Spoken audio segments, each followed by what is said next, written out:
Què tenen en comú la col, el bròquil, la coliflor i el bimi? Que són crucíferes, que són boníssimes i que són molt sanes, però també que quan les cuines l'olor que deixen no ens agrada. Però amb la CCM això no passa. Jo cuino aquestes verdures sempre que em venen de gust. Les poso a bullir un minut, les tapo i un cop a dins l'olor no surt. Primer pas, segon pas i tercer pas.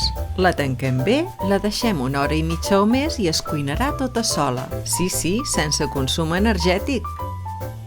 Avui he fet col i patata, he seguit els mateixos passos i ara t'ensenyo com ha quedat.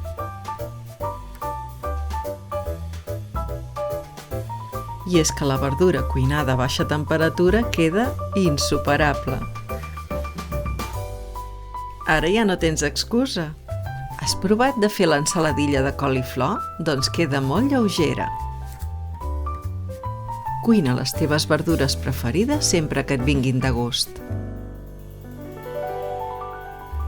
Coneixes la cuina de consum mínim?